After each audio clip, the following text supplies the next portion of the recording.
Hey, hola Indomax Indo Magazines. Oke, lagi kabar yang kini semakin menyala bos. Nah, kemungkinan Malaysia kini memboyong kapal-kapal LPD buatan Indonesia kini semakin besar bos. Bagaimana tidak? Baru-baru ini Malaysia lagi-lagi dengan bangga memajang foto kapal LPD buatan Indonesia dalam program penyusunan armada kapal-kapal perang barunya bos, yaitu 15-5 Transformation Program Realignment. Nah, seperti apakah itu programnya dan kapal LPD apakah itu yang dipajang Malaysia? Kemudian seperti apakah spesifikasi kapal LPD atau MRSS yang mereka maui? Setelah ini kita bahas bos. Dan kemudian nanti kabar mantap kedua bagi Malaysia yang akhirnya setelah 1 dekade lamanya kapal Maharaja Lela kelasnya pun akhirnya pecah telur nih bos, berhasil menyentuh air.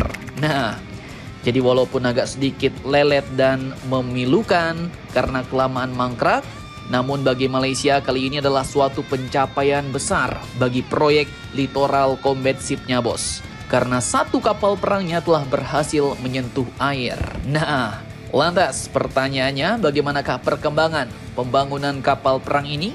Apakah kapalnya sudah siap berlayar? Penasaran beritanya? Cus! Tanpa banyak bacor, mari kita bahas cerita lengkapnya satu per satu bosku.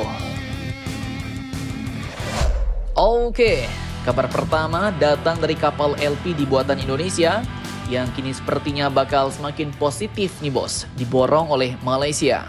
Pasalnya setelah yang pertama kemarin Panglima TLDM mengunjungi langsung galangan kapal perang PT PAL di Indonesia. Kemudian lanjut, galangan kapal Malaysia yaitu Lunas Malaysia menaikkan MOU dengan PT PAL Indonesia. Kemudian lanjut lagi, Malaysia dalam pameran kemarin memamerkan desain kapal MRSS PT PAL sebagai calon armada kapal perang barunya. Dan kemarin PT PAL Indonesia pun juga telah datang ke Malaysia untuk melihat galangan kapal Lunas Malaysia dan perkembangan proyek mangkrak Maharaja Lela Class.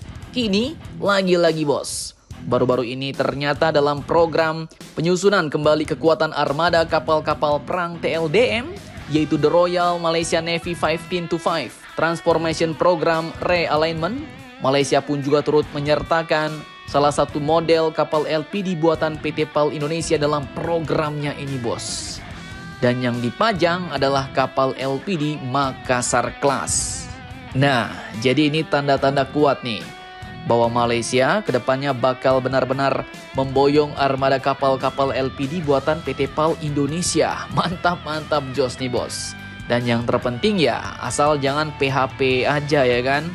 Udah pajang gambarnya sana-sini, pamerkan sana-sini, teken MOU dengan PT PAL sampai undang PT PAL ke Malaysia, tahu-taunya cancel pula belinya. Nah, kalau gitu kan ya PHP dan cukup emsyong bos.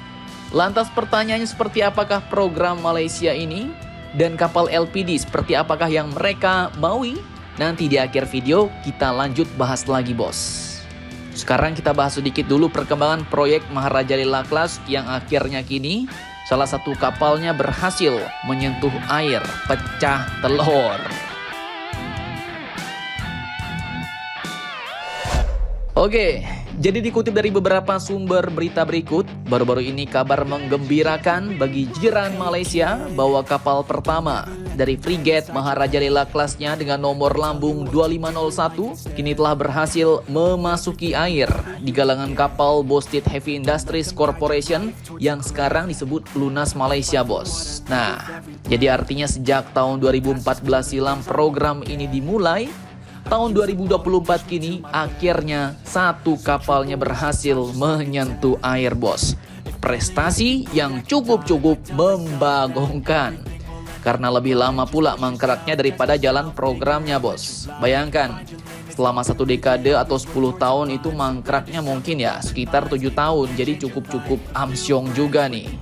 Nah, lanjut mengutip dari akun Twitter @joinmysreview disebut bahwa kemarin tanggal 21 Mei 2024 KD Maharaja Lela 2501 telah memasuki air yang kemungkinan dengan hal ini akan berlanjut pada tahapan sea trial. Kemudian kapal ini akan menjalani berbagai pengujian Termasuklah sea trial sebelum dipasangkan berbagai persenjataan, sistem navigasi dan juga elektroniknya, bos. Jadi artinya kapal perang yang berhasil menyentuh air milik Malaysia ini pun ternyata masih kapal kosongan. Ngeri-ngeri sedap. Cukup amsyong juga nih, bos. Pasalnya dikatakan belum dipasangi sistem navigasi, elektronik dan persenjataan. Artinya sistem navigasi dan kemudinya pun mungkin masih belum dipasang, bos. Dan kini di bawah perencanaan jadwal terbarunya, kapal KD Maharaja Lela 2501 ini pun akan dikirimkan ke TLDM pada tahun 2026 mendatang. Yang artinya 2 tahun lagi dan 7 tahun molor setelah jadwal yang direncanakan semula. Sementara kapal terakhirnya yaitu KD Tok Janggut akan diserahkan pada tahun 2029 mendatang. Bayangkan, jadi hampir mau 15 tahun kapal terakhir baru dikirimkan. Itu pun kalau tidak mangkrak lagi ya, bos. Tapi mari kita doakan agar kali ini semoga saja tidak mangkrak lagi dan berlanjut terus ya, bos. Amin. Oke, lanjut sekarang kita bahas program 15-5 Royal Malaysia Navy yang di dalamnya dipajang gambar LPD Makassar Class dari Indonesia. Mantap jos nih. Jadi sekarang Malaysia pun udah nggak malu lagi nih, bos, mengakui kehebatan industri kapal perang Indonesia. Asal jangan ngeprank aja nantinya ya kan. Nah, jadi dalam program ini jenis kapal yang mereka mau susun ulang adalah menjadi sebagai berikut, bos. Yaitu ada kapal LCS, lanjut ada kapal MRSS, kemudian kapal LMS atau Littoral Mission Ship, kapal selam, dan terakhir ada kapal korvet. Dan sekarang kita masuk fokus ke kapal MRSS yang mereka inginkan, bos. Jadi persyaratan yang mereka tetapkan untuk spesifikasi kapal LPD atau MRSS ini pun juga bisa dibilang bukan kaleng-kaleng nih. Yaitu kapal ini disebut harus mampu membawa 2 unit kapal LCU atau Landing Craft Unit, yaitu kapal pendarat. Kemudian harus mampu membawa 20 kendaraan tempur dan dapat dipasangi atau mempunyai titik untuk tempat pemasangan rudal pertahanan udara atau senjata close-in weapon system alias CIWS, bos. Nah, artinya kalau mereka jadi pesan sama PT PAL pun harus membuat juga tempat untuk pemasangan rudal di kapal LPD atau MRSS ini, bos. Ngeri-ngeri sedap nih. Kapal LPD pakai rudal pertahanan udara ya kan. Dan kemudian mereka juga minta kapal LPD ini harus punya 2 tempat pendaratan helikopter dan 2 hanggar helikopter, serta harus mampu membawa sebanyak 207 orang. Nah, jadi persyaratan mereka pun ya lumayan mantap lah. Tapi pertanyaannya nih, bos, apakah setelah Malaysia kemarin menaikkan MOU dengan PT PAL, kemudian datang mengunjungi PT PAL, kemudian mengajak PT PAL datang ke Malaysia, dan lanjut memajang LPD PT PAL sebagai calon armada kapal perangnya, apakah kini mereka akan benar-benar memboyong kapal MRSS buatan Indonesia ini?